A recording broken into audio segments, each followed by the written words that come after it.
नाम थे ना,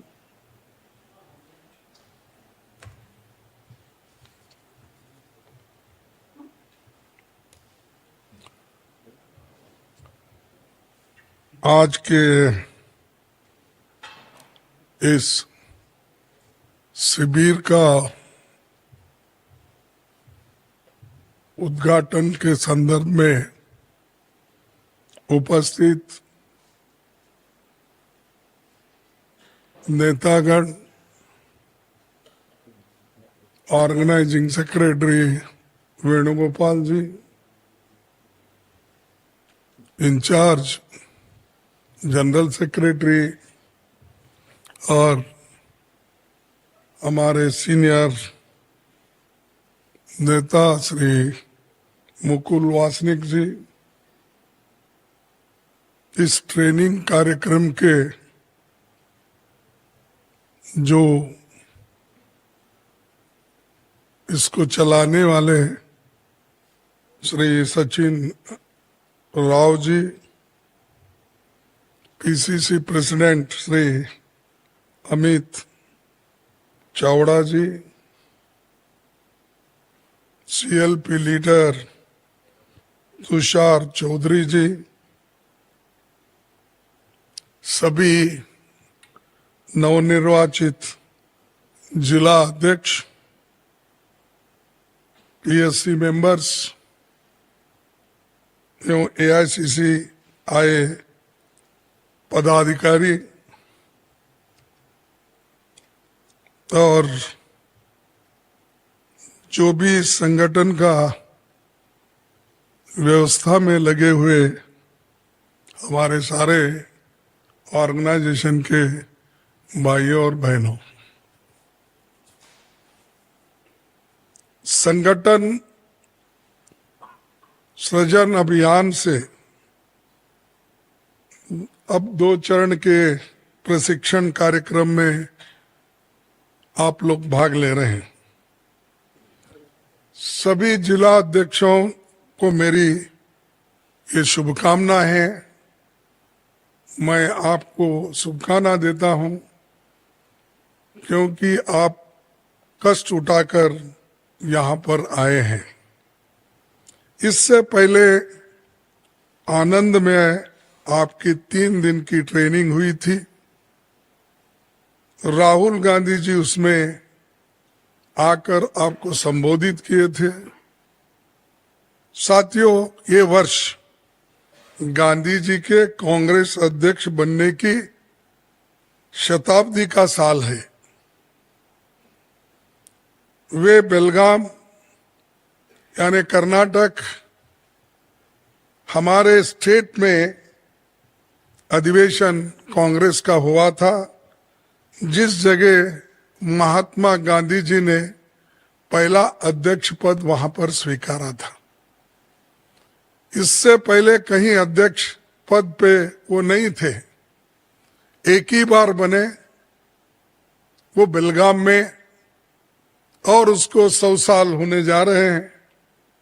इसीलिए मुझे बड़ी खुशी होती है जिस धरती से गांधी जी आए और अध्यक्ष बने हमारे स्टेट में, तो मैं बहुत गर्व महसूस करता हूं कि ऐसे महान नेता मेरे पास आए और उसका जन्म शताब्दी भी हम हर जगह मना रहे हैं। भाइयों, हमने 2025 को संगठन निर्माण का साल घोषित किया और फिर अहमदाबाद में एआईसीसी अधिवेशन भी किया और वहां भी आपने बहुत अच्छा अरेंजमेंट करके यशस्वी बनाया। इसलिए आप सभी को फिर मैं धन्यवाद देता हूं। संगठन निर्माण के लिए गुजरात को ही चुना क्यों? ये गांधी जी, सरदार पटेल और दादा भाई नौरोजी की पुण्य भूमि है। संविधान बनने के पहले गांधी जी ने कहा था, जो नीचे पड़े हैं उनको ऊपर उठाना कांग्रेस का काम है। सबको बराबरी की जगह पर लाकर खड़ा करना है और ये सोच गांधी जी की थी और इसीलिए हम लोग गांधी जी के राज्य से ही ये प्रारंभ कर रहे हैं। ये एक शुभ संकेत है, तो इसीलिए ये ट्रेनिंग बहुत महत्व रखती है। सरदार पटेल जी का भी कहना यही था।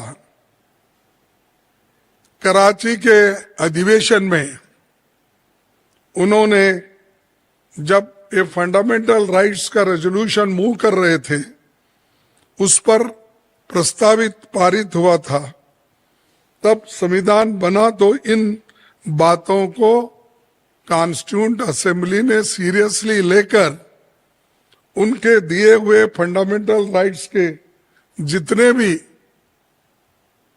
सूचनाएं थे वो संविधान में हम लोगों ने स्वीकार किया, बाबा साहब अंबेडकर ने स्वीकार किया और पंडित जवाहरलाल नेहरू जी ने स्वीकार किया।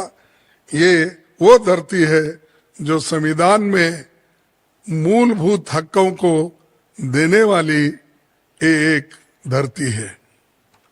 कांग्रेस के संगठन में जिला अध्यक्षों की लिस्ट पर नजर डालेंगे तो देखेंगे भारत रत्न। ये पुरानी बातें मैं इसलिए बोल रहा हूं कि इससे पहले जो भी अध्यक्ष लोग हो गए और वो भारत रत्न तक पहुंचे हैं, जो पुरुषोत्तम दास टंडन, लाल बहादुर शास्त्री, गोविंद वल्लभ पंत जी और तमाम प्रांतों के बड़े नेता जिला अध्यक्ष रहे हैं। मैं खुद मंत्री रहते हुए जिला अध्यक्ष था। मैं ये बड़े नाम इसलिए बता रहा हूं, वो किसी भी ऊंच पदवी पे गए तो भी नीचे ग्राउंड लेवल पे जो काम करना है उसको उन्होंने स्वीकार करके पार्टी को बढ़ाया। इसीलिए ये पद छोटा है, इससे और कोई पद हमको मिलना चाहिए। ये जो कहते हैं उनको सोचना है कि पद आप काम करते जाओ, पद मिलते जाता है। कभी कभी ऐसा ही होता है कि जब हम 5 लोग बैठे हैं, अगर बीच में की कुर्सी एक ही है तो उसमें मुझे आप ही लोग बिठाते हैं, तो बाकी के हमारे साथियां हमारे साथ रहते हैं। तो कहने का मकसद क्या है, किसी एक को मिलता है लेकिन उससे पार्टी को मजबूती मिलती है आपके प्रोत्साहन के वजह से। और वो व्यक्ति ये भी नहीं समझना चाहिए कि चलो मैं प्रेसिडेंट हूं, चलो मैं पीसीसी प्रेसिडेंट हूं, चलो मैं सीएलपी लीडर, ये नहीं। ये सब लोग आप जो है कांग्रेस पार्टी के वर्कर के वजह से हो या और एआईसीसी के वजह से आप है। इसीलिए हमेशा राहुल गांधी जी पार्टी के कार्यकर्ताओं को बहुत महत्व देते हैं। अब मैं आपको बताना चाहूंगा कि कैसा कैसा कभी हम गलतियां नहीं बोल सकता हूं, क्योंकि ये तो शुरुआत है, यहां से फर्स्ट, तो इसलिए आप सुधार ले सकते हैं। सोशल ऑर्गेनाइजेशन डेवलपमेंट में 9 लोग पीछे हैं। 9 लोग, 41 लोगों में से 9 लोग पीछे हैं, जो हम अपेक्षा करते हैं उससे भी वो अलग है, यानी वो अपेक्षा के साथ ऊपर नहीं है। मैं नाम पढ़ने के लिए ज्यादा वक्त नहीं लेता, क्योंकि अच्छा भी नहीं कि एक ये हर जगह गांधीनगर से लेके उसके बाद आनंद ये सभी है, वो बाद में हमारे सेक्रेटरीज और यहाँ के इंचार्ज सेक्रेटरीज आपको देंगे। उसी के बाद परफॉर्मेंस में 6 डिस्ट्रिक्ट पीछे हैं,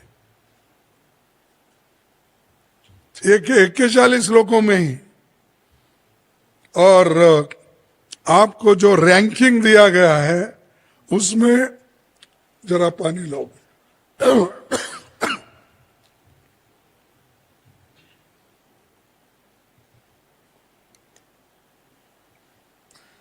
रैंकिंग जो दिया गया है 41 में 9 लोग फर्स्ट क्लास में हैं, नंबर 1 पे हैं, 11 लोग नंबर 2 पे हैं और 19 लोग 3 से ऊपर है, 1 या 2 7 8 लोग बस। तो मैं ये इसलिए आते ही मेरे को जो दिए मैं थोड़ा पढ़ा और बोला कि ये क्या है। तो हमारे ऑर्गेनाइजिंग सेक्रेटरी साहब ने बताया, साहब ये परफॉर्मेंस है और ये ऑर्गेनाइजिंग डेवलपमेंट है और ये रैंकिंग है, उन्होंने जो जो काम किया। अब इसी के ऊपर आपका अंदाजा हो, और ट्रेनिंग करने वालों को भी मैं बोलूंगा कि इसका ध्यान रखे, और जो लोग काम नहीं करना चाहते और आप लोग जनता पे थोपना चाहते हैं तो ये नहीं होगा। अगर ऐसे लोग हैं, मुकुल जी, आप और ऑर्गेनाइजिंग सेक्रेटरी मिलके फौरन ऐसे लोगों को निकाल दो, क्योंकि एक सड़ा आम सारे को जो टोकरी में रहते सब आम को खराब कर देता। तो इसीलिए जो जल्दी जाने वाले हैं जाओ, दूसरे को उसमें वहां पर लाइए। और दूसरी चीज मैं ये कहूंगा कि ट्रेनिंग के बगैर कुछ नहीं होता। ये नेहरू जी खुद अपने भाषण में कहे, वल्लभ भाई पटेल जी कहे, और कई बार गांधी जी कहे हैं। इसीलिए ये संगठन की जो ट्रेनिंग है इसको बहुत महत्व देते हैं। उन्होंने कांग्रेस के इतिहास से लेकर रचनात्मक कार्यक्रम और विदेश नीति पर बाकायदा पाठ्यक्रम तैयार किया था। वे चाहते थे कि कांग्रेस के सक्रिय कार्यकर्ता विभिन्न दलों के विचारधारा के बारे में पूरी जानकारी रखे थे, और प्रधानमंत्री रहते हुए 1956 में पंडित नेहरू जी नरोरा में एक बड़े प्रशिक्षण शिविर में 3 दिन रहे थे। एक प्रधानमंत्री होके ट्रेनिंग सेंटर में 3 दिन रहना, ये कितनी बड़ी बात है आप सोचिए। अब हमारे पास क्या होता, बहुत से देखता हूं मैं ट्रेनिंग, पहले दिन फुल अटेंडेंस, दूसरे दिन 90%, तीसरे दिन 80%, लास्ट में जब भाषण होता तब फिर 100%, बीच में गायब, कोई आया कोई गया। अरे ऐसा नहीं चलता भाई। आप डिवोटेड रहो। किसी भी एक काम को जब आप लेते हैं, किसी एक आइडियोलॉजी पे विश्वास रखते हैं, उस टारगेट को अचीव करने के लिए सब कुछ आपको देना पड़ता है। ये आपके लिए है। अगर संविधान बचा तो किसके लिए बचेगा? हमारे लिए। लोकतंत्र बचेगा तो किसके लिए बचेगा? हमारे लिए। तो इसको बचाने वाले लोग हम हैं और इसको खत्म करने वाले लोग दूसरे यहीं के हैं, गुजरात के। इसीलिए मैं कहीं अभी मीडिया के लोग मुझे पूछे, मैं उनसे 2 बात बोला।